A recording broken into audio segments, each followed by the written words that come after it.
할렐루야. 오늘 말씀 우리 사도행전 26장 24절에서부터 32절 말씀, 가장 축복받은 인생 그리스도인이 되는 것이라는 제목으로 여러분들과 함께 은혜를 나눠보고자 원합니다.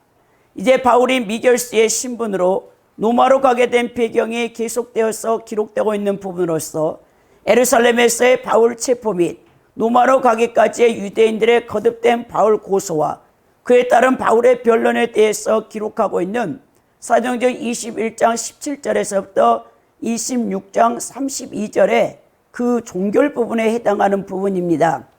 여기서는 아그리파 앞에서의 바울의 변론을 내용으로 이제 기록하고 있는 26장 1절에서부터 23절에 이어서 청문회 참석자를 향한 바울의 신앙 공고 및 아그리파의 바울 무죄 인정에 대한 기록을 누가가 하고 있는 내용이 되어집니다.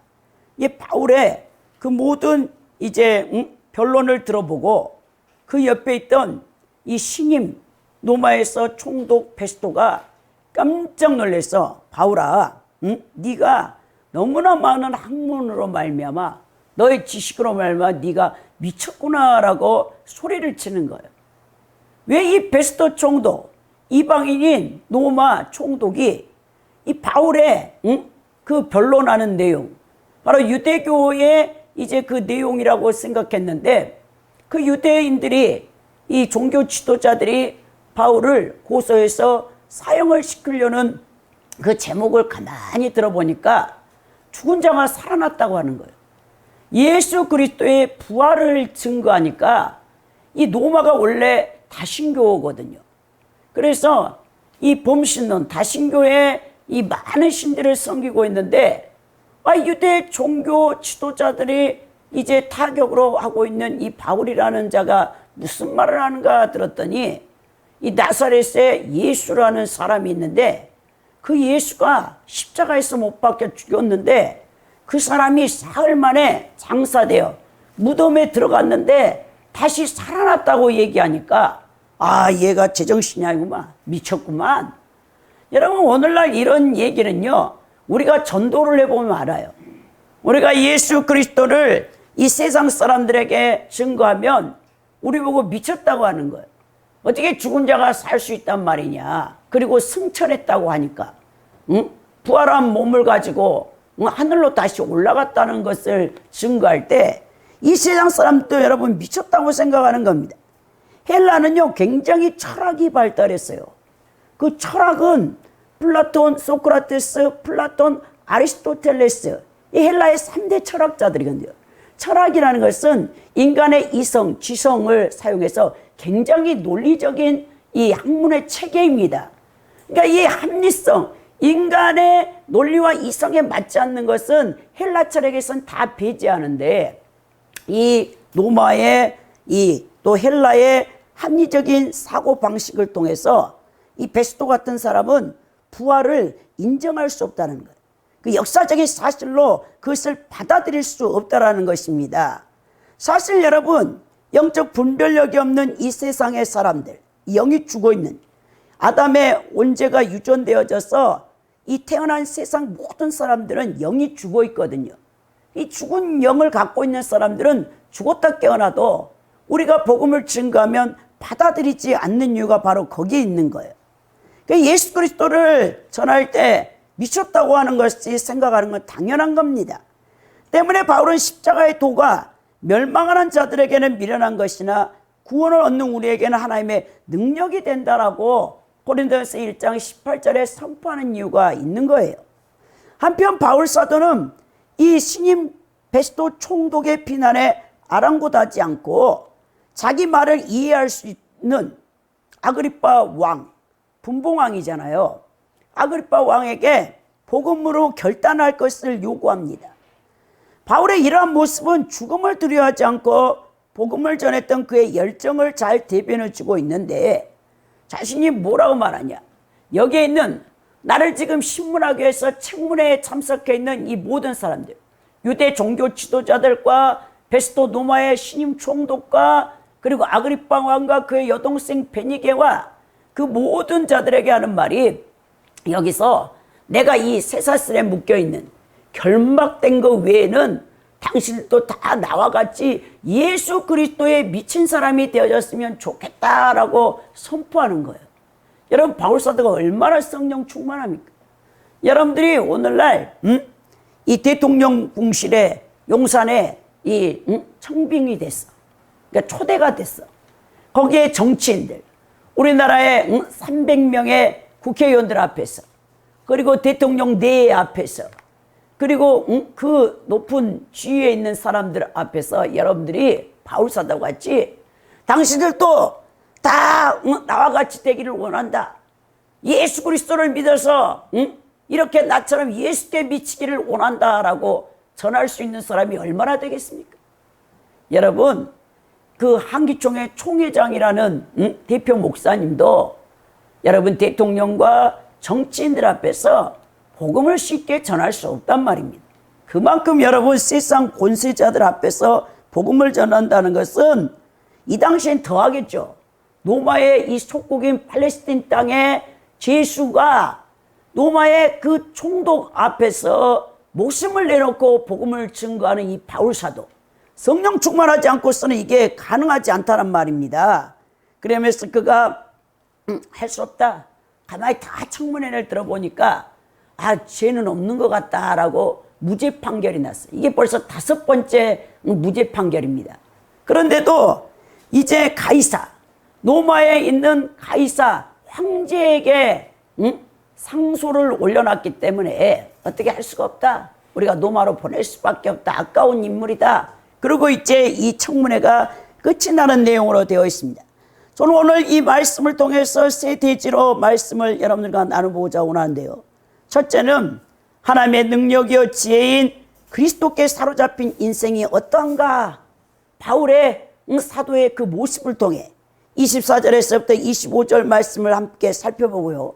두 번째는 복음을 통해 그리스도인으로서 초대받고 있는 세상 모든 사람들에 대해서 그 모든 예수 그리스도의 부활을 증거하고 있는 그 청문회를 이제 청중하고 있는 그 청중들에게 바울이 외쳤던 것처럼 이 내용을 통해 26절에서부터 29절 말씀으로 우리가 함께 나눠보며 더 나아가 세 번째는 복음 전파의 사신이 된 그리스도인들의 의무가 무엇인가를 30절에서부터 32절 말씀을 통해서 여러분들과 함께 은혜를 나누고자 원합니다.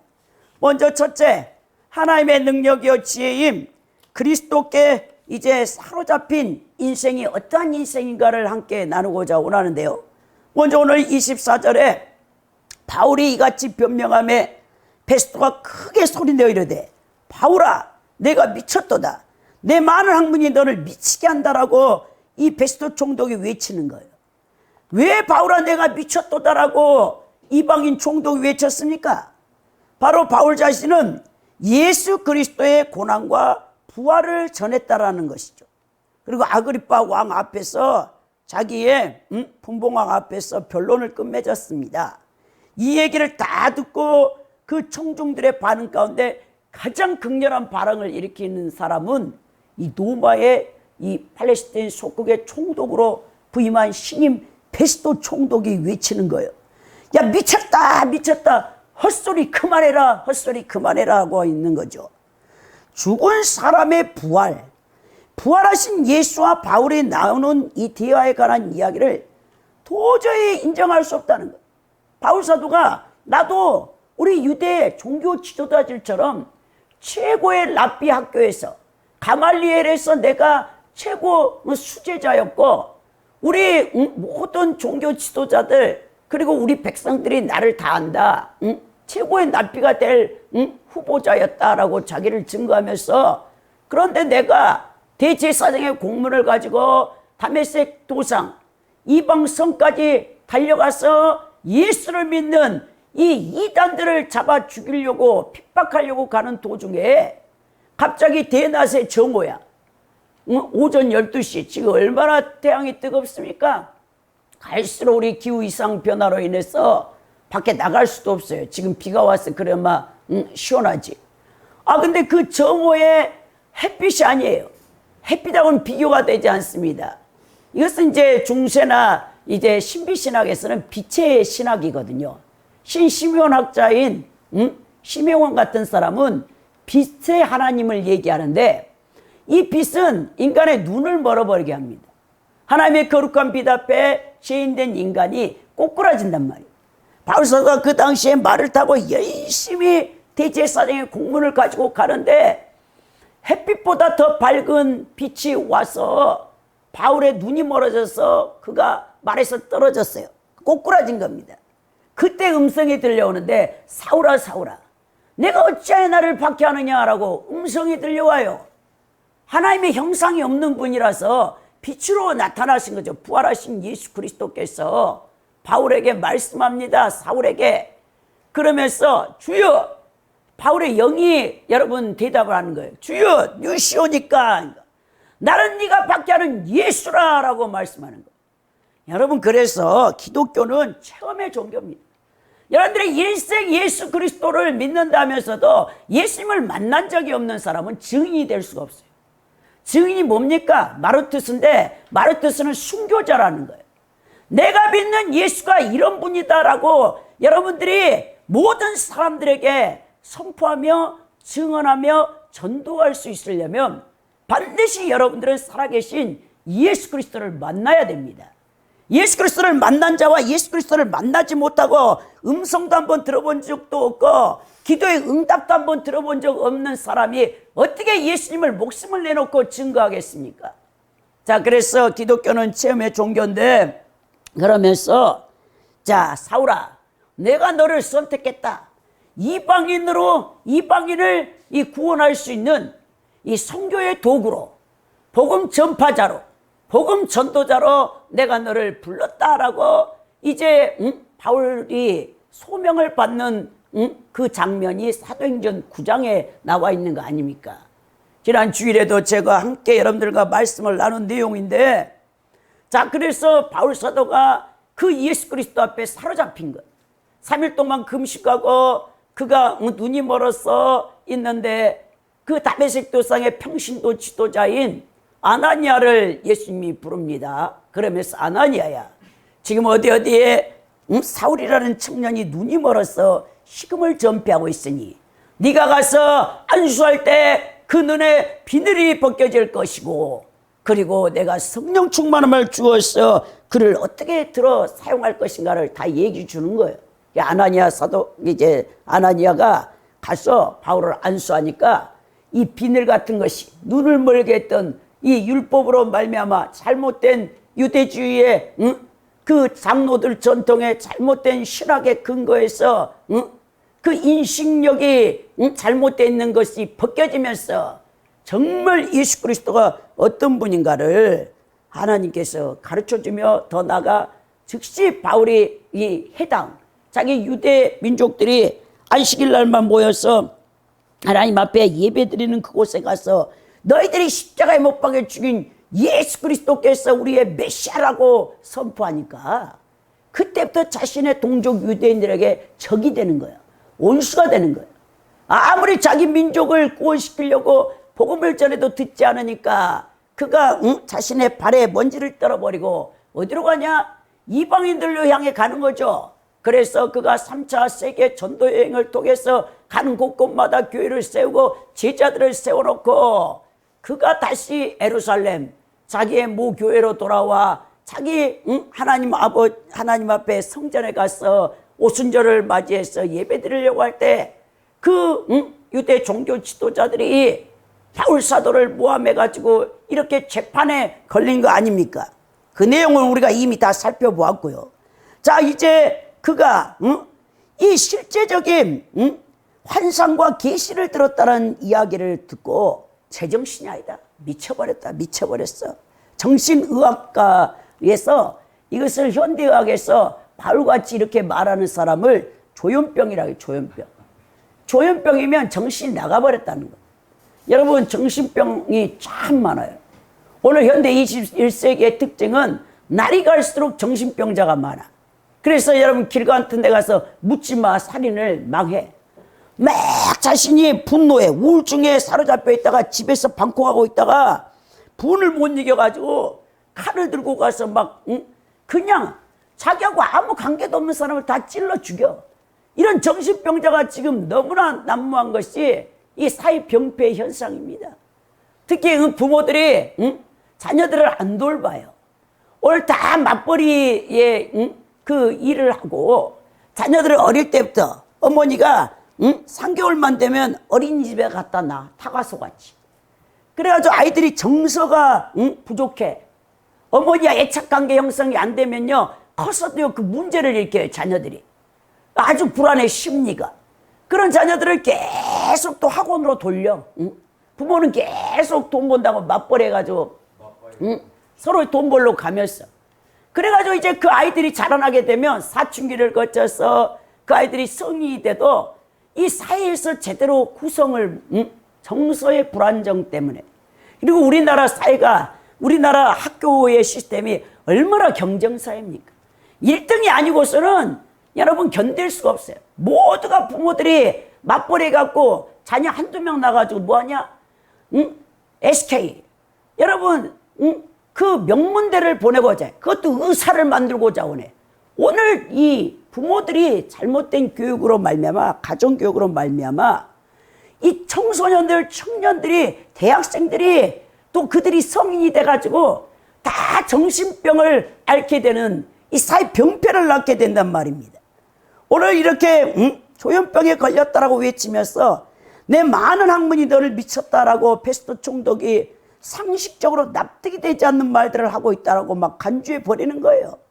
그러면서 베스토가 왜 이렇게 바울에게 미쳤다라고 말했냐면, 성경에 대한 이 바울의 지식에 이 베스토가 깊은 인상을 받았다는 것은 확증해 주는 내용이에요. 사실 바울 사도가 얼마나 지식이 많습니까? 이 보통 사람이 아니에요, 여러분. 그도 그럴 것이 당대 최고의 납비였던 가말리엘로부터 교육을 받아 오늘날 서울대 나온 거예요. 서울대. 거기서도 탑으로 졸업한 사람이야. 교육을 받고 심오한 율법 지식을 갖고 있었던 바울을 당할 자가 없어. 둘째, 복음에 대한 바울의 철저한 확신과 헌신이 사람들에게 너무 과도하게 여겨진 거예요. 바울은 결코 미친 것이 아니라 복음에 대한 분명한 확신을 가지고 복음을 전파한 것뿐인데, 그 세계를 알지 못하는 사람들의 눈에 보면 미쳤다고 해요. 여러분, 처음에요, 성령을 너무 강하게 받으면요, 아니 그냥 평범하게 교회 안에서, 한 교회 안에서 신앙생활하는 사람 보면 미친 것 같아. 저도 그런 케이스인데요, 제가 장로교를 다녀가지고 25살에 완전히 예수님의 사랑에 막 도취돼가지고 밤마다 혼자 교회에 앉아가지고 기도하면 막 강도가 시칼을 들고 와서 돈을 내라는데도 무서운지도 무섭지도 않아요. 하나님의 사랑에 사로잡히니까 막 그 강도를 그냥 어서 오시라고 해가지고, 그래가지고 우리 담임 목사님이 저 때문에 막 조마조마해. 이 자매가 돌아버릴까봐. 실제로 돈 사람도 있어요. 너무 그 성령과 자기의 그것을 베이스를 조절을 못해서 또 잘못된, 자기 안에 성령을 받았지만 옛사람이 악령에 사로잡힌 사람이 있거든요. 악령에 사로잡힌 상태에서 성령을 받게 되면 치열하게 이렇게 영적 전쟁을 하는데 분별을 못해요. 그래서 미친 사람도 많아요. 정신병원에 수용된 제가 아는 집사님도 그랬어요. 성령을 받아 놓으니까 이 사람이 방언을 하게 됐는데, 우리 기도 모임에서. 근데 이 여자 집사님이 뭐가 문제냐면 남편의 사랑을 받지 못해. 남편이 큰 서점을 해요. 책을 파는 서점을, 은평 서점이라고. 근데 그 청년 때 한 교회에서 자라나서 남편이 청년회장이었어요. 남편 집사님이 굉장히 인물이 잘생겼어요. 모든 자매들에게 다 잘해주는 거예요. 그래서 이제 결혼을 하고 나니까 연애할 때는 자기한테 너무 잘해줬는데, 결혼한 다음부터는 그 서점을, 책을 판매하는 것이 힘들고 여러 가지 시댁과의 갈등도 있고, 그러니까는 이 아내 되신 집사님에게 소홀한 거예요.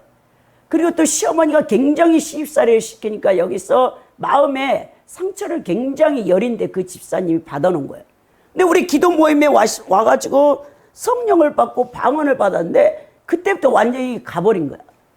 그 성령을 무슨 도깨비 방망이, 자기가 눌려있던 것을 이제 행사하는 그런 힘으로 사용해가지고 성령을 받자마자 자기를 윽박질렀던 시어머니한테 가서 완전히 이제 그 집안을 풍비박산을 내니까 결국 감당을 안 돼. 남편도 감당이 안 되고 식구도 감당이 안 돼가지고 이 집사님이 정신병원에 6개월 수용된 거야.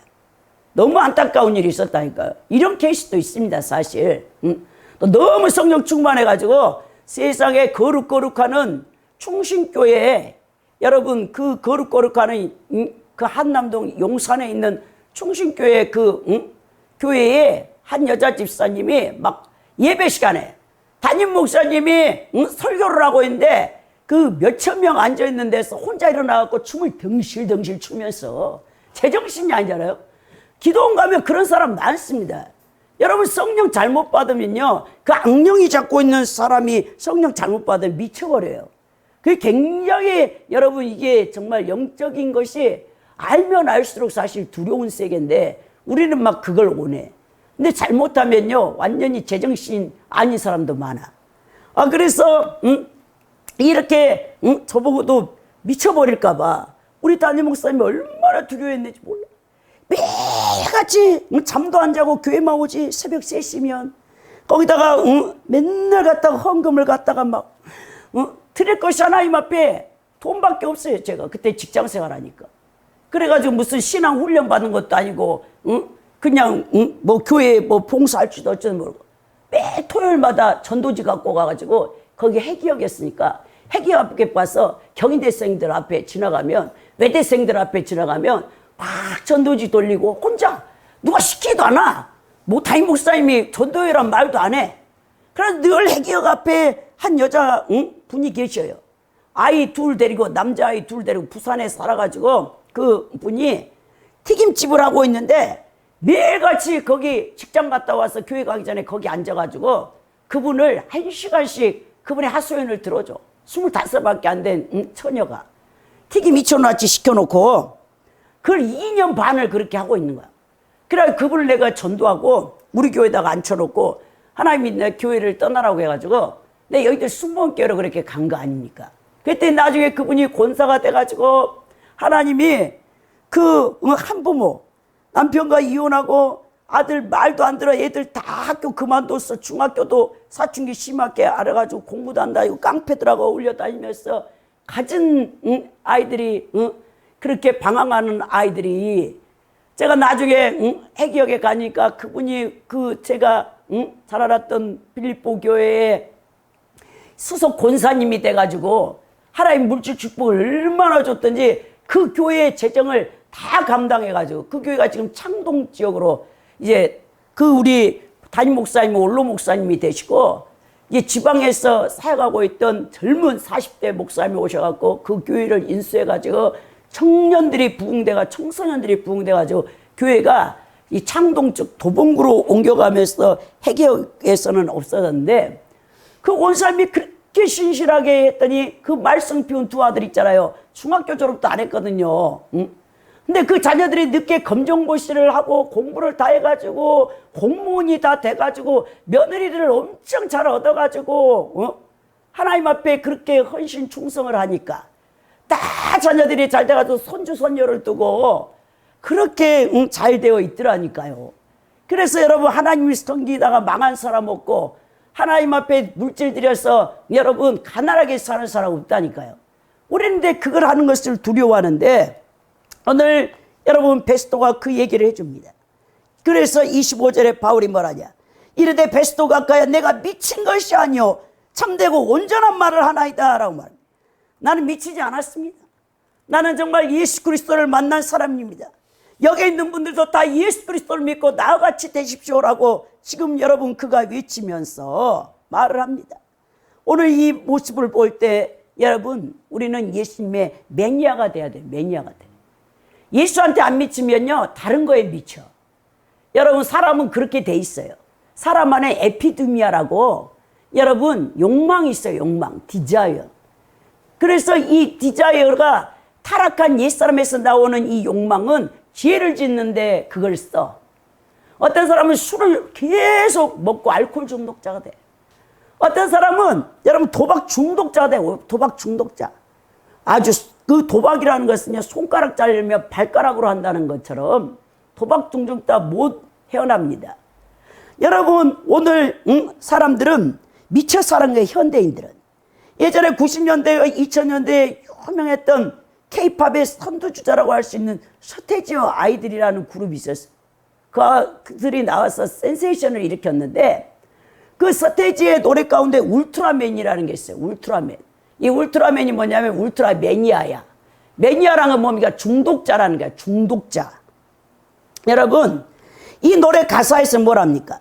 극단적으로 미쳐 살지 않으면 현대 사회에서 살기가 어렵다는 내용이거든요. 실제 오늘 현대 사회 사람들의 삶 속에 들어가 보십시오. 다 무언가에 미쳐 살아요. 한 가지는 미쳐 삽니다. 도박이라든지 게임 중독이라든지 주식이라든지 인터넷이라든지 바둑 같은 거, 또 비트코인 같은 거, 먹방, 아주 맛집만 쫓아다니고, 다 또 어떤 사람은 클럽 문화, 젊은 애들 대학가 클럽 문화, 춤문화, 태페 유흥업소, 마사지나 술집, 그래 다 미쳐서 등산이나 낚시, 무언가 하나에 미쳐 살고 있어요. 예전과 달리 미쳐도 단단히 미쳤어. 그것이 인생 전부인 것처럼 거기서 행복을 느끼며 살아갑니다. 이 중독자들. 하지만 그러한 잘못된 중독에 빠진 사람들의 말로가 어떻게 되느냐? 어떻게 끝나는가? 신문이나 TV 뉴스에 매일 쏟아져 나오는 사건들을 보십시오. 이 사고의 프로그램들을 보십시오. 인터넷과 게임에 미친 학생들은 학업을 망치고 일찍부터 인생 종을 칩니다. 또 도박과 술에 미친 사업가들은 사업을 망치고 노숙자로 전락하고 맙니다. 춤과 태페 유흥 문화에 성적 부도덕 타락에 빠진 사람들 결과는 가정이 파탄되고 인생도 망가집니다.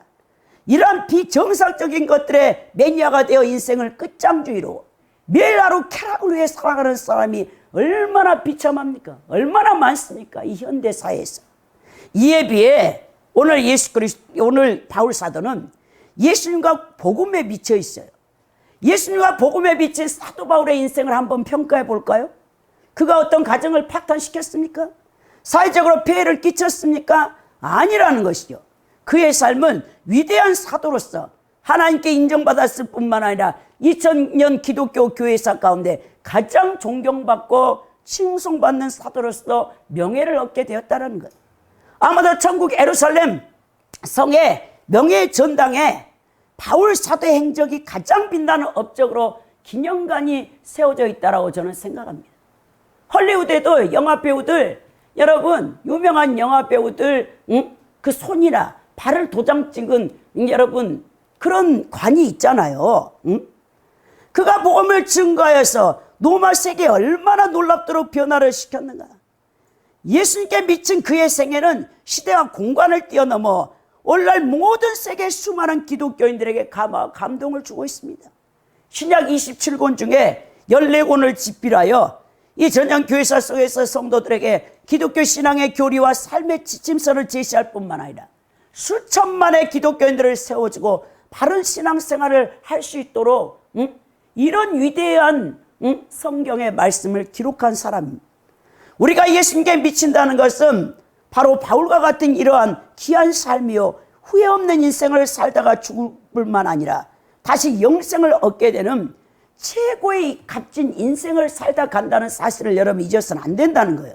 사랑하는 성도 여러분, 여러분의 생애가 위대하게 변화되는 것은 많은 지식에 있는 것이 아닙니다. 또 사회적으로 높은 지위에 오른다고 해서 되는 것도 아닙니다. 많은 돈을 갖는다고 절대로 위대해지지 않습니다. 하지만 비록 돈도 없고 지식도 없고 사회적 지위가 없을지라도 예수님께 한번 미쳐 살아보시기 바랍니다. 예수님의 사랑, 예수님의 성품, 예수님의 정신, 예수님을 증거하는 일에 미쳐 보시기 바랍니다. 하나님께서는 이런 사람들을 들어서서 어떻게 높여주시는가, 그리고 어떻게 귀하게 여기시는가를 여러분들에게 반드시 체험시켜 주실 것이라는 것이죠. 모라비안 교대의 창시자인 진덴도르프는 이런 말을 했어요. 나는 오직 하나님의 열정만을 갖기를 원한다. 바로 예수 그리스도다. 예수 그리스도만이 나의 삶의 전부가 되기를 원한다라고 모라비안 교도 창시자인 진덴도르프가 이런 말을 했다니까요.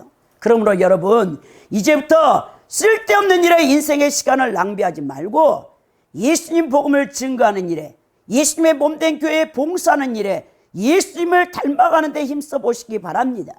결코 후회하지 않는 참된 삶을 살다가 천국에 갔을 때, 그리스도 심판대 앞에 섰을 때 잘할도다, 착하고 충성된 종이라며 칭찬과 멸관을 받게 될 것입니다. 바울 사도처럼 여러분 사시기 바랍니다. 두 번째 우리가 살펴볼 것은 복음을 통해 그리스도인으로 초대받고 있는 세상의 모든 사람들을 우리 하나님은 구원받기를 원한다는 거예요. 이 26절에서 29절에 기록되어 있는데요, 왕께서 이 일을 아시기로 내가 왕께 담대히 말하노니 이 일에 하나라도 아시지 못함이 없는 줄 아나이다. 이 일을 한쪽 구석에서 행한 것이 아니다 라고 했어요. 이 예수 그리스도가 죽고 사흘 만에 부활했다라고, 그리고 이 승천했던 이 사건은 어떤 팔레스타인 한쪽 구석에서 이름 없는 동네에서 일어나는 게 아니고 유대 종교 지도자들 다 알고 전에 베스도 총독이 오기 전에 벨리스 총독도 다 들었던 내용이라고 이렇게 바울이 얘기합니다. 담대하게 이 일이 하나라도 아시지 못함이 없는 줄 아나이다라고 얘기하면서, 자, 바울은 그리스도교의 출발점이 되는 예수님의 죽으심과 부활이 비밀스럽게 어느 한 구석에 일어난 사건이 아니라 자신이라 또는 어느 누군가에 의해 날조된 허구에 기초한 것이 아니라 분명 모든 사람들이 알도록 유대 종교자들과 또 전 총독인 벨리스 총독, 또 빌라도 총독에 의해서 공개적으로 이루어졌다는 사실, 역사적인 기원을 얘기하고 있다는 내용입니다. 이것은 사실입니다. 여러분, 예수님의 삶이 공개적이었던 것처럼 공생애 3년 6개월 동안 사역하셨잖아요. 예수님의 죽음도 역시 증인들이 500명이 넘어요. 예수님의 제자만 해도. 예수님의 부활 역시도 증인들이요, 그렇게 많습니다. 그리고 이제 사도 바울에게도 우리 예수님이 부활하신 주님이 나타나서 증인 삼아 주시는 것이죠. 이 실절에 보면 아그리빠 왕이여 선지자를 믿으시나이까? 믿으신 줄 아나이다. 왜? 선지서에서 뭘 얘기하고 있죠? 메시아가 오실 것이라는 것, 메시아가 오셔서 구원해 주실 것이라는 것을 이사야부터 시작해서 12 선지서들 가운데 다 얘기하고 있다는 거예요. 그러니까 아그리빠 왕에게 아그리빠가 무슨 일을 하죠? 여러분, 예루살렘 성전에 그 예배를 집도할 수 있는 유대 종교 지도자들을 지목하는, 대제사장을 지목하여 세울 수 있는 일을 하는 아그리빠 왕이 왜 그걸 모르겠습니까? 바울이 이제 가만히 들어보니까 아그리빠가 중립지역이에요. 안다고 하기도 그렇고 알지 못한다고 하는 것도 아그리빠에게는 힘든 일이라는 거예요. 그래서 가만히 있으니까 얼른 지혜로운 바울이 믿으신 줄 아나이다 라고 얘기해 주는 것입니다. 여러분, 이렇게 예수 그리스도의 복음을 통해서 우리 하나님께서는 모든 사람들을 초청하고 있어요. 초청하고 있어요. 제가 이제 감리교, 우리가 기독교 한국 감리교인데 이제 여러분 대한 이제 기독교 감리회, 이게 바로 1885년에 아펜젤러 선교사님이 우리나라의 강화도에 이제 또 인천에 제물포에 언더우드 선교사와 이제 아펜젤러 선교사님 두 분이 동시에 발을 디뎠잖아요. 4월 5일 부활절 아침에. 원래 인천으로 들어와서 인천에서 다시 배를 타고 와서 제물포, 인천 개항장인 제물포에 발을 디뎠어. 그래가지고 여러분, 인천에 가면 139년 된 이 감리교 내리교회가 있어요. 내리교회의 역사를 통해 보면 아펜젤러 선교사님은 짧게 살다 가셨어요. 44세, 1902년에 1885년에 오셔가지고 이제 목포에서 구약, 신약 성경 번역회 가시다가 이제 군산 앞바다 어총도라는 곳에서 배가 난파된 거예요. 주일날 밤에 11시 넘어서 그 칠같이 캄캄한 밤에 이 맞은편에 오던 배와 이제 부딪혀가지고, 그리고 이제 그 정신여고에 다니는 그 도티 교장 선생님, 그 자매, 목포에 사는 그 여학생을 부탁해가지고 이 선교사님은 1등석에 있었고 자기의 이제 그 말을 통역해주는 그 영사, 조사, 그 사람을 데리고 왔는데 그 사람과 이 어린 학생은 3등석에 있어가지고 이게 딱 난파되면서 그 아펜젤레 선교사 원래 수영도 잘하고 굉장히 체력도 건장한 분이신데 이 두 사람을 건지려고 1등석에 있다가 3등석으로 뛰어내려가가지고 물에 휩쓸려가지고 얘 시체도 못 찾았어요. 그래서 이제 합정동에 있는 양화진에 외국인들 묘에는 가묘가 그냥 돼 있는 거죠. 그 아펜젤레 선교사님이 요청해서 존스 선교사님이 왔는데 한국명은 조은 씨입니다. 이 사람은 뉴욕주 모크에서 출생했어요. 1888년에 우리나라 조선 땅에 내한했거든요. 1892년에 아펜젤레 선교사에 의해서 제무포 구역의 책임자로 부임했어요. 그러니까 이제 미국의 북감리교의 선교사들이었죠. 그리고 인천을 중심으로 경기도와 항해도에서 전도 활동을 펼칩니다. 이 조은 씨라는 이분은 한국 최초의 초등교육기관이 영아학교, 지금 내리교회 부속 이제 시설이거든요. 최초의 신학교육기관이 신학회를 설립하고 항성기독교 청년의 YMCA를 창립해서 큰 역할을 했으며 협성 성경학원을 설립해 초대 원장으로 취임하는 등 교육 분야에 크게 공헌한 분입니다. 또한 한국 최초의 찬송가인 찬미가를 1892년에 편찬했고 복음화하는 일에 앞장섰고 이제 신학 올보를 창간했고 한국어 사전 편찬 등 언론 출판 분야에서 활약을 했어요. 특히 존스 선교사는 1893년에 강화도에 들어가서 이승한 모자에게 선상세례를 줘요. 선상세례. 이제 양반처럼 갓을 쓰고 한복 도포를 입고 가서 근데 그 지역에 누가 있었냐면 김상임이라는 사람이 있어. 이 사람은 거기에 모든 지주야. 그 땅을 다 갖고 있는 사람인데 절대로 외국인 선교사인 서양 귀신이 다 이제 서양 귀신이라거든요. 얼굴이 하얗잖아요. 백인들이. 1899년, 93년 그 정도에 보면 우리 땅을 밟으면 다 죽인다고 해서 발을 딛지를 못했어요. 그래서 이 존스 선교사님이 그 배 위에서 이승환이라는 그 모자, 이승환이가 원래 제물포에서 주막집을 하고 있는데 술집을 하고 있던 사람인데 그때 복음을 증거해서 계모임을 이제 활동을 이렇게 시작했어요. 존스 선교사님이. 거기에 들어가가지고 복음을 듣고 이 사람이 예수님을 영접한 거야.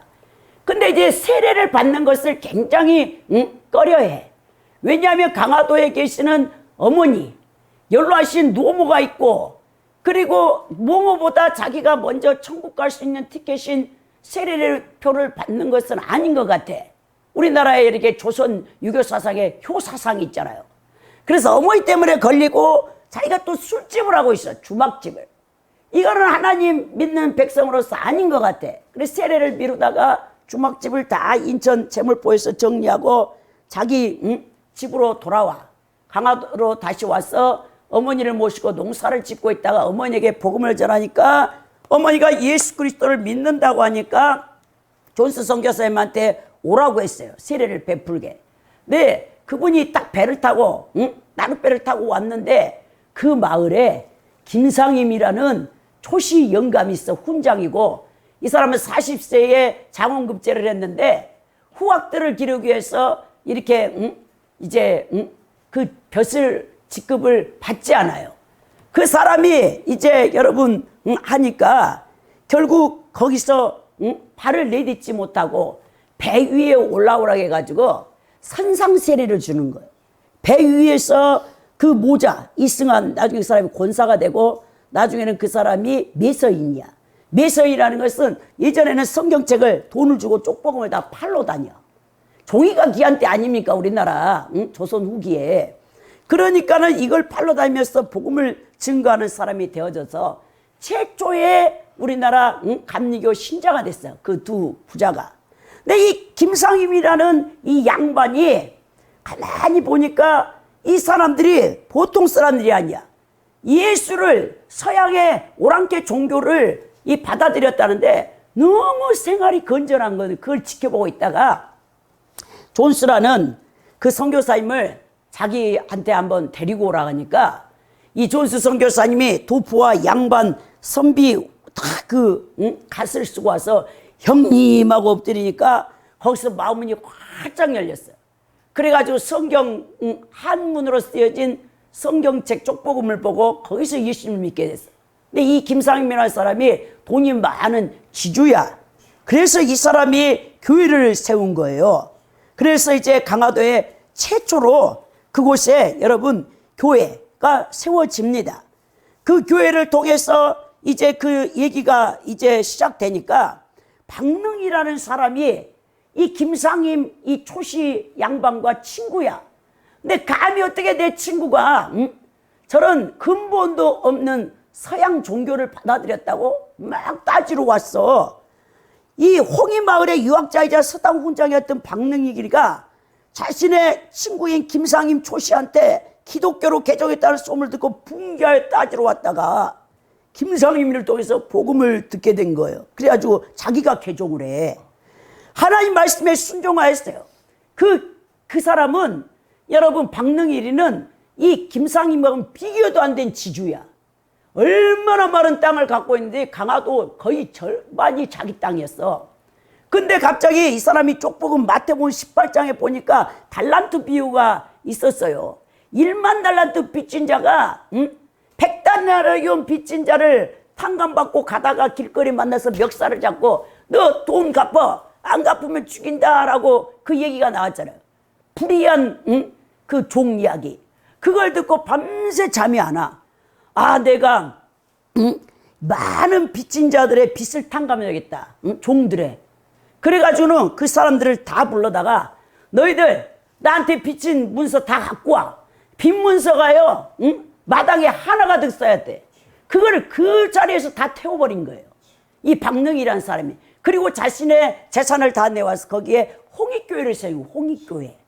그 홍익교회를 통해서 강화도에 10년 만에 10개의 감리교회가 여러분 세워지면서 복음이 급속도로 퍼져나가는데요. 그래가지고 지금 강화도에는 7만 명의 현, 그리고 거기 강화도 복음화율은 50%야. 3만 5천 명이 다 예수를 믿어.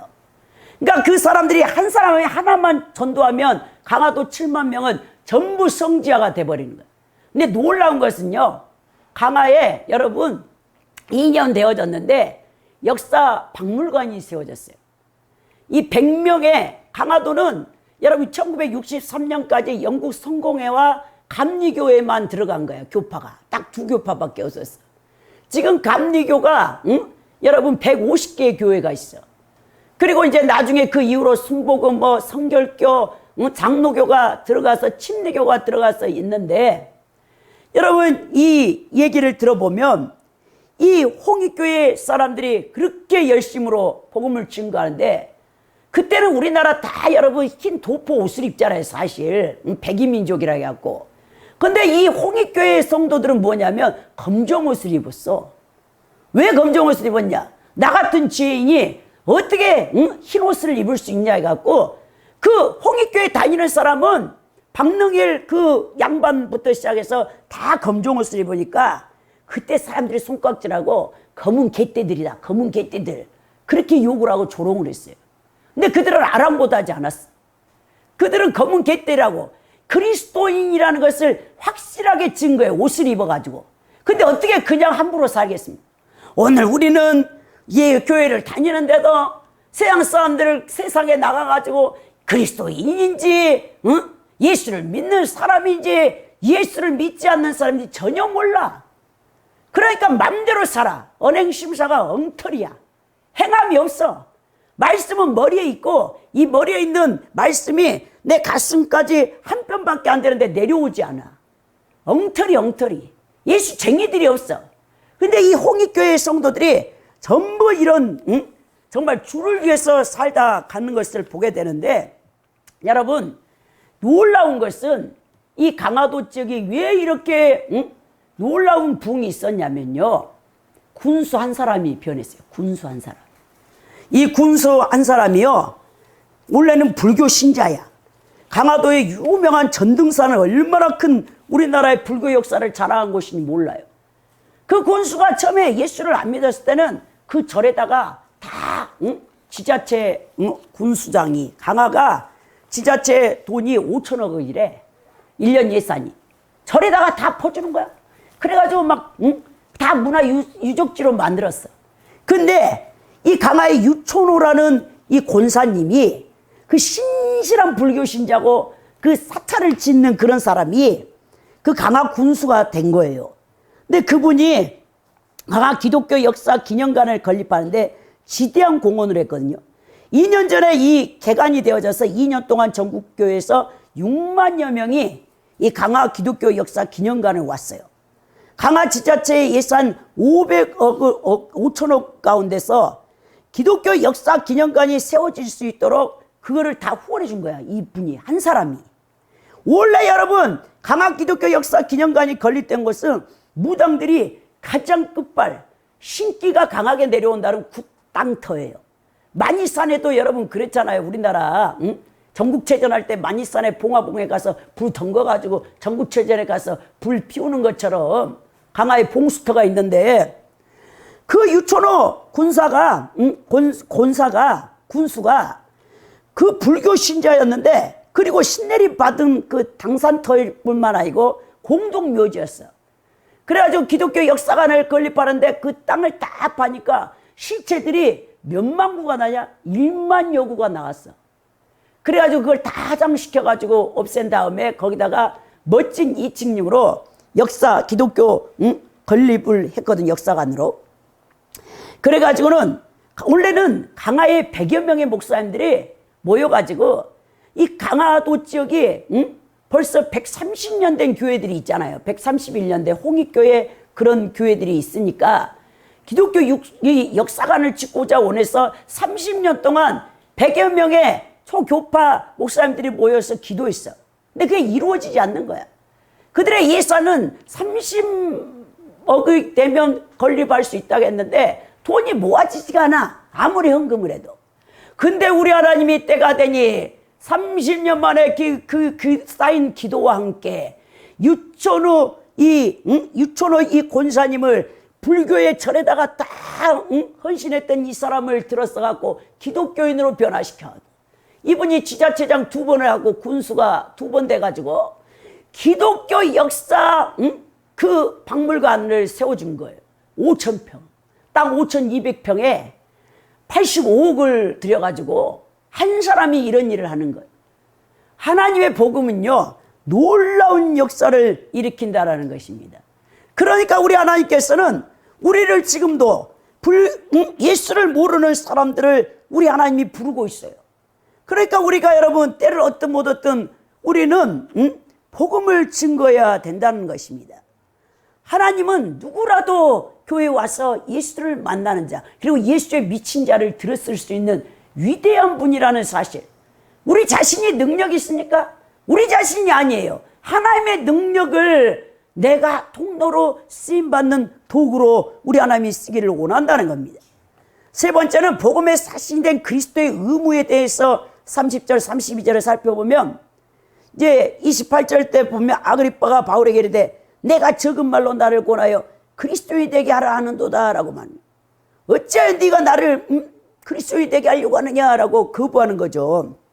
여러분 이처럼 복음을 들었다 해서 다 이 복음에 반응하는 게 아니에요.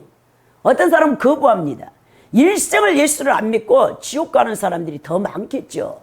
그러나 정말 우리가 복음을 들었을 때 내 자유의지를 가지고 이 복음을 받기로 결단하고 이제 남은 인생은 나의 남은 인생은 사나 죽으나 주의 것이라고 주를 위해 미쳐 사는 자를 하나님께서는 축복하시는데요. 근데 그리스도인이 된 사람들은 경계가 무너져야 돼. 경계가. 수십 년 교회를 다녀도 주님 이것만은 터치하지 마십시오. 자기 영혼에 거부하는 게 있어. 어떤 사람은 직분을 받기를 싫어해. 교회 수십 년을 다녔는데도 직분을 거부해. 직분을 거부한다는 것은 그리스도의 몸된 교회에 헌신하기 싫다라는 거예요. 또 어떤 사람은 직분을 받았지만 충성스럽게 일하지 않아. 그냥 직분은 감투로 갖고 있어. 그래 세워라 내워라 하고 세월을 다 보내. 또 어떤 사람은 예수님 물질만은 터치하지 마십시오. 나는 절대 이 부분은 하나님 앞에 드릴 수가 없습니다. 수십 년을 다녀도 하나님 앞에 물질로 헌신하지 않는 그런 자들이 또 있는 것을 보게 됩니다. 또 어떤 사람은 시간을 들이지 않아. 딱 일주일에 한 번 주일에 와서 1시간 주일 대예배만 나와서 그것도 예배만 드리고 가. 그래서 어떻게 여러분 신앙이 성장되어지고 여러분 우리 하나님이 그런 사람을 축복할 수 있겠습니까?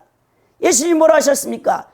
나와 함께하지 아니하는 자는 나를 반대한 자라고 마태복음 12장 30절에 말씀했어요. 예수님이 우리에게 주신 지상 명령은 선교와 여러분 전도입니다. 여러분 그 일에 가담하지 않는 자는 그리스도인이 아니에요. 여러분, 그러므로 우리가 진정 그리스도인으로 거듭나기를 원한다면 모든 여러분들 마음 가운데 아직도 주님 앞에 내놓지 못한 이것만은 절대 주님이 터치할 수 없습니다, 건드릴 수 없습니다라고 하는 것들을 내놓을 수 있는 자들이 돼야 된다는 것입니다. 하나님 아버지께서는 우리 모든 사람들을 축복하시고 사랑하시고 정말 우리를 하나님이 귀하게 여기신다는 사실을 잊어서는 안 된다는 것.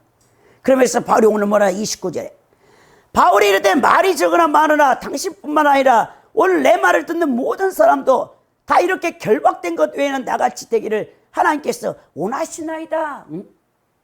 나는 지금 비록 쇠사슬에 매여서 결박되어 있습니다. 죄수라고 해서 억울하게 내가 죄 지은 것이 없는데 우리 유대 동족들이 나에게 억울한 혐의를 씌워가지고 이렇게 5번이나 내가 무죄하다는 것을 다 지도자인 당신들도 알면서도 나를 풀어주지 않고 나는 이제 가이사 황제에게 로마에 가서 사무소를 올려놓고 거기를 가야 되겠지만 다 다른 것들은 몰라도 이거 결박된 것 외에는 여기에 있는 모든 청문회에 참여하고 있는 당신들도 다 나처럼 되기를 원합니다. 예수 그리스도를 믿어서 나와 같이 되기를 원하나이다 라고 바울이 얘기하잖아요. 여러분 수십 년 예수님 믿고도 사람들에게 나를 본받으세요 이런 말을 할 수 없는 부끄러운 신앙생활을 하고 있다면요, 여러분 회개하고 오늘 이 시간부터 청산해야 됩니다. 바울은 유대인 사회에서 가장 호화롭게 살며 가장 권력이 많고 타의 추종을 부러워하고 있는 신분을 가진 왕 그리고 로마의 총독 앞에서도 당당하게 자신을 본받으라고 말하는 거예요. 이럴 수 있습니까 여러분? 모든 사람들에게 여러분들 가족 특히 여러분 아내 남편 자녀들에게 너는 나를 본받으라, 예수를 나같이 믿어야 된다 이렇게 말할 수 있냐고요. 그런 사람이라면 우리 하나님이 엄청 기뻐하시겠죠 여러분. 실로 바울 사도는요 부활하신 예수를 만난 후에 양심이 거리낌 없는 삶을 살았다는 것을 볼 수 있다는 겁니다. 바로 우리도 이렇게 사람들 앞에서 나를 본받으십시오, 내가 믿는 예수님을 한번 믿어보십시오, 그렇게 보여줄 수 있는 여러분들이 돼야 된단 말입니다. 30절에 보면 왕과 총독과 번지개와 그 함께 앉은 사람들이 다 일어났어. 더 이상 바울에게 할 말이 없어요. 무슨 말을 하겠습니까? 이 바울이라는 사람이 완전 예수에게 미쳤고 입만 열면 다 예수님만 얘기하는데 더 이상 신문할 필요 없다. 다 일어났어. 청문회 끝. 그러면서 31절에 뭐랍니까? 물러나 서로 말하되 이 사람은 사형이나 결박을 당할 만한 행위가 없다. 딱 보니까 죄가 없는 것 같아. 무죄야. 다 인정을 했어. 그러면서 32절에 뭐랍니까? 이 아그리빠가 베스토에게 이르되 이 사람이 만일 가이사에게 상소하지 아니하였더라면 석방될 수 있었을 뻔하였도다. 이렇게 했겠죠. 바울의 무죄를 확인한 아그리빠 왕이 베스토에게 자신의 판단을 밝히는 내용이죠. 즉 바울은 로마의 실적법상 무죄입니다. 이미 바울이 가이사의 법정에 서도록 호소했으므로 그에 대한 판단을 보류할 수 없는 거예요. 여기서 상소하지 않았다면 좋았을걸, 황제에게. 그럼 우리가 여기서 풀어줄 수 있었을 텐데 로마 시민권을 가져가지고 이제는 상소를 했기 때문에 반드시 로마 가이사 황제 앞에 가서 재판을 받을 수밖에 없구나라고 그들이 안타까워하는 거예요. 그 사람들이 안타까워했을지 모르지만 바울은요 전혀 개의치 않습니다. 왜? 그는요 오직 성령이 너에게 말씀하시면 너희가 권능을 받고 에루살렘과 온 유대야 사마리아 땅끝가려 내 증이 되라 말씀하신 사도행전 1장 8절 말씀. 사도행전을요 사도들의 여러분 복음을 전하는 행장이잖아요. 성령장이라고 하는 거예요. 성령의 행전이라고 합니다. 성령이 사도를 끌어. 전반부에서는 여러분 베드로를 우리 하나님께서 들어 사용했고 이제 11장 이후로 안디옥 교회가 세워지면서 이방인의 복음 전초 기지가 세워진 거기서부터 바울이 주인공이에요.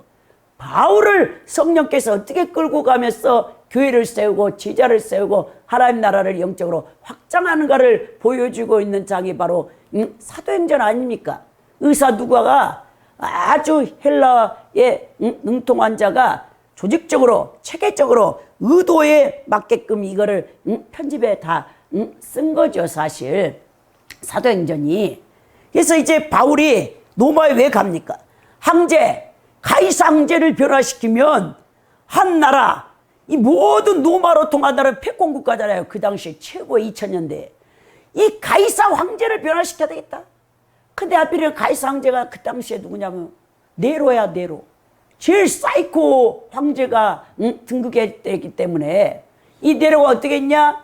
로마의 불을 밝히기 위해서 시내에 크리스찬들을 잡아다가 햇불, 우리 몸에 기름이 있잖아요. 다 태워 지글지글 태워가지고 크리스찬들을 죽여가지고 밤에 햇불로 써 불을 덩궈가지고 시체 타는 냄새가 로마 시내에 자글자글하는 거예요.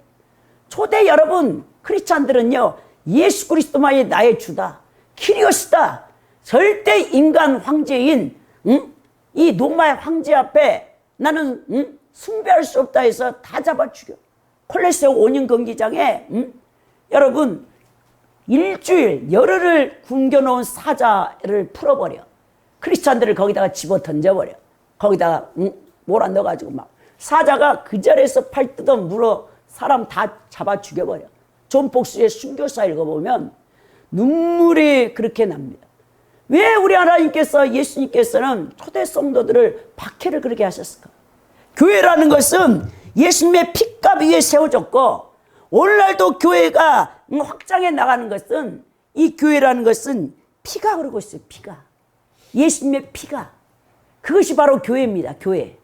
에클레시아라는 이 거룩한 하나님의 백성의 공동체가 세워지는 곳에는 우리가 그 눈물과 피와 같은 땀과 수고와 헌신이 없이는 절대로 교회는 성장될 수 없다는 것을 거기서 보여준다는, 크리스찬들이, 초대교회 성도들이 그런 피를 흘려가지고 300년 박해를 받다가 로마의 열 황제에게, 그리고는 313년에 콘스탄틴 황제에 의해서 기독교가 종교로 인정받고, 더 나가서 392년에 여러분 데오도스 황제, 그 이제 테오도스, 그 사람이 공인을 시켰어요. 그래가지고 이제 그때부터는 정치와 기독교가 혼합돼 버려, 세속화돼 버려서 이제는 그 사실 제가 이렇게 입고 있는 이 가운이, 이 주의 종들의 이 가운이 사실은 로마의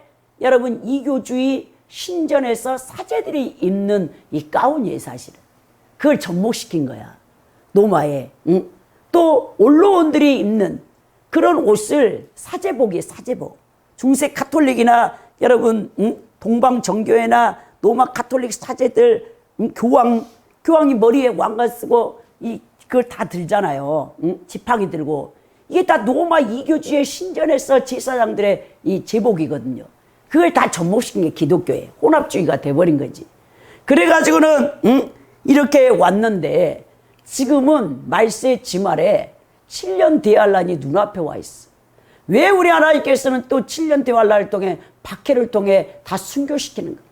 예수만 나의 구세주라고 구원자라고 하는 사람 다 죽어야 돼. 마지막 때 교회사의 마지막 피날레가 순교의 피를 뿌리는 걸로 끝나게 되는데, 이게 승리인데, 올라 잘못된 현대 기독교인들 포스트 모더의 사상에 사로잡힌 자들은 그걸 몰라. 아주 평안한 걸 좋아해. 안일한 걸 좋아해. 자기 몸을 편안하게 하고 좋은 목회자 시설되어 있는 교회에서 이제 좋은 오케스트라의 찬양대를 한 편 듣고, 그 다음에 설교, 이제 자기의 옛사람을 만족시켜주는 심리적인 유한을 갖는 그런 설교 한 편 듣고 오늘 주일 성수했다라고 해. 그런 사람이 어떻게 여러분 마지막 때 7년 대환란 때 순교해야 될 때 순교를 하겠습니까? 그리고 666표를 받아서 666표가 없는 사람은 매매를 할 수 없는데, 매매라는 것은 사고 팔고를 못한다는 거예요. 마트에 가서 김치나 쌀한포기도 사지 못해요. 666표 짐승의표를 받게 되는데 적그리스도가 통치했을 때 이마와 이 오른팔에 가장 인간의 몸에서 그 반응을 일으키지 않는 곳이 이 오른팔과 이 이마잖아요. 거기다가 여러분 666표를 새겨버려. 그걸 가지고 가야 마트에 가서도 다 결제가 되는데 그거 안 받고 여러분 살겠습니까? 그러니까 우리의 신앙은요, 약해서는 안 돼요. 이제는요, 교회가요, 박해사로 들어갈 2000년 교회사 이방인들의 구원의 문이 이제 숫자가 채워지면서 닫혀지면서 7년 환란과 동시에 어디로 가냐? 이 구원의 이 은총은 유대인에게 다시 돌아갑니다. 이방인들은 다 순교의 자리로 이방 기독교인들은 가게 되는 거고, 오늘 이 말씀을 통해서 가장 축복받은 인생 그리스도인이 되는 거예요. 여러분들 생각할 때 그리스도인 되는 게 뭐가 행복하다 말이에요. 나 너무 힘들다. 세상 사람들은 다 누리고 사는데 난 이렇게 매일 힘들기만 하다, 이런 생각할지 모르지만 하나님의 능력이여 지혜인 그리스도께 사로잡힌 인생, 어중간해서 믿으니까 여러분들이 불행하다고 느껴. 진짜 바울같이 예수님 앞에 미쳐버리면요, 성령이 충만해버리면 불행한 게 어디 있습니까? 고난을 그렇게 바른데도 할렐루야밖에 없어요. 할렐루야밖에. 이런 수준까지 가버려야 돼. 여러분들이 어정쩡하게 경계의 상태에 있지 마시고, 여러분 복음을 통해 그리스도인으로 초대받고 있는 세상 사람들, 복음을 들었을 때 거부하지 말고 예수님을 영접하고 구원을 받아야 됩니다. 지금이 구원 받을 때요, 지금이 은혜 받을 때야. 이방인들에게는 이제 그 구원의 문이 점점 닫혀지는 마지막 막판에 지금 있어요. 근데도 정신을 못 차리고 있으면 안 된다는 거예요. 또한 구원받은 성도들은 하나님 은혜에 감사하는 마음과 보답하는 데서 복음에 스스로 매여 있어야 돼요. 때를 얻든 못 얻든 복음을 증거해야 된단 말입니다. 이것이 그리스도인들의 의무고, 그걸 성실하게 감당한 자들을 하나님이 축복합니다. 우리가 저는 복음이 죽어가는 영혼들을 살릴 수 있음을 기억하고 가장 가치 있고 소중한 인생을 살다가 모두가 천국 갈 수 있는 분들이 되기를 예수 그리스도 이름으로 축원드립니다.